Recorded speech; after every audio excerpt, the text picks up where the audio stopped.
Honorable Gerald will agree that he won or lost by 200,000 votes. But if you look at the vote of 5 million plus the 8 million that never actually went to vote that time, so there's a real threat here. And for me, I want us to debunk this notion, Trevor, that there is no IEBC. The registration of voters happens in all the 290 constituencies. Offices. Yeah? You do not need a commissioner to register voters. My daughter turned 18 last year. She got an ID and she wanted to go and register as a voter. But we are being treated to these false lies that there is no IEBC. There is IEBC. Secretariat is working. The secretariat is working. They are the ones who run the day-to-day affairs of the commission. And the reason why this government is delaying the appointment of those commissioners now that they are going into cahoots with these other Azimio, because they are now all collaborating. Delay IEBC as much as the commission as much as possible, then you have an excuse. You're trying to create a constitutional crisis. Because remember, you must have an IEBC at least 2 years, clear 2 years before the next election. So what is the reason you're not registering Kenyans who have turned 18?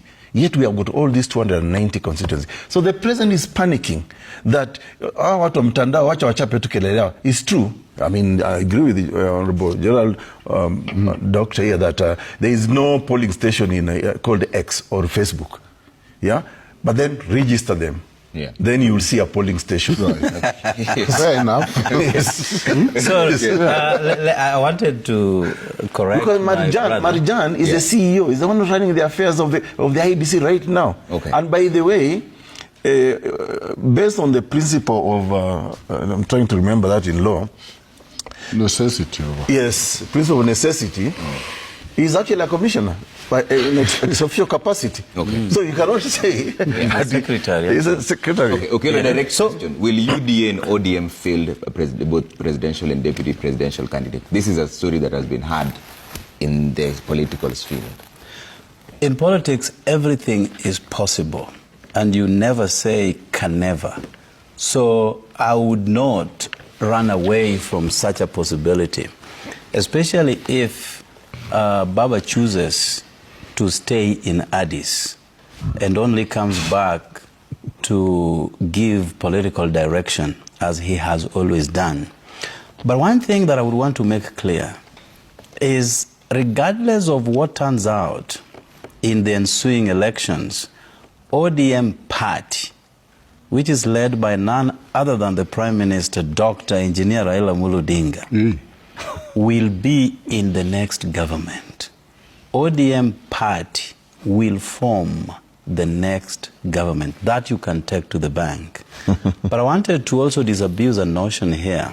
My brother Sigei did allude to the fact that the price of fuel hasn't gone up since President Ruto assumed office. That's not true.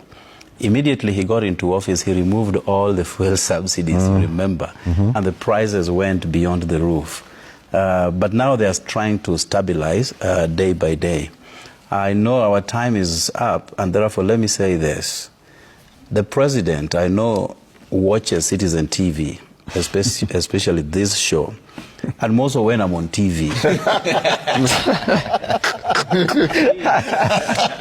Please. So are you communicating with the president? Yes, I'm communicating to the president. Please, he pledged in Homa Bay to help stop abductions. Let him follow on his word. A leader is judged by how he executes his word. No, word is key. That is where trust comes from. So, President, if you have the wherewithal to stop these abductions, please stop them. If it is being done by your security agencies, ask them to stop. If it is done by criminal gangs, pursue those criminal gangs and hold them to account. Kenyans are running out of patience by this issue of killings, unwanted killings, each and every day. The president accepted to bend backwards during the Gen Z protests. For one, somebody dissolved cabinet through agitation of the public. He fired though christened resignation, the police chief, how many times would somebody fire a police chief? So he made several changes in his government because of the agitation from the young people. He needs to bend backwards the more by just incorporating the views of these people. He should not really be scared by what is being written on social media. I mean, these children are jobless because we haven't created enough jobs for them. If they are jobless and they have phones with bundles, they will write something. But that does not feed into what exactly will happen. I'm a leader. I'm as a member of parliament. I read, even on the pages where I'm a member, on those WhatsApp groups, they insult me every now and again. If I was to pursue them, I would not have time for any meaningful work. The president, you have more than enough on your plate. Just concentrate on your mandate. And probably, if you may forget, your mandate is captured in our constitution. Go and read under the presidency and what the president ought to do. Forget about these noises. Okay. Kenyan politics can change in a span of 1 week. You may be very unpopular today, but if you correct all these mistakes and shortfalls, you will still get to be re-elected if you do the right thing. But if you have to chase the squirrels and the elephants and the antelopes are running away, it will be for you to lose. So the president, because you listen, just do the right and because you are addressing him now. Yes. On television and lie that Kenya is united. It's not. As a matter of fact, maybe I agree. Kenyans are united against this government. What are you trying to say? Maybe that is the truth. That there's unity. Listen to yourself, Dr. Let him finish. Yes, he's saying, on the one hand, let's have a conversation about whether Kenya is united. Exactly. On the other hand, he's saying Kenya is united against his government. Don't approbate and reprobate counsel. You know that. Let us just be frank and say it is the effort that the president is doing to unite the people of Kenya. Okay, let him finish. That is the objectivity that I would be very happy to hear from you. I will repeat. There is unity in this country against this failing government. I will re-emphasize. Kenyans are united against this government, especially the Gen Z, you know. And let me go back to that clip. The president was actually bragging that he will defeat. That's a political statement he was making, that Ikuja 2027. If that's not, politics, what is it? Why is he referring to 2027? Ati nitawanyorosha asubuhi na mapema. He didn't say 2027. Let's replay.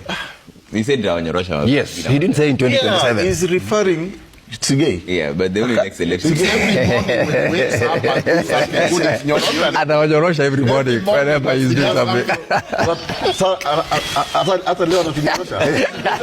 Yes, against this negative statement you're saying. But I want to bring in a more substantive issue. Of course, we know the president was referring to 2027, and of course he's campaigning. He's been campaigning for the last 3 years. You don't know that. Yeah. Now, be that as it may, I see a panicky president when I listen to that speech.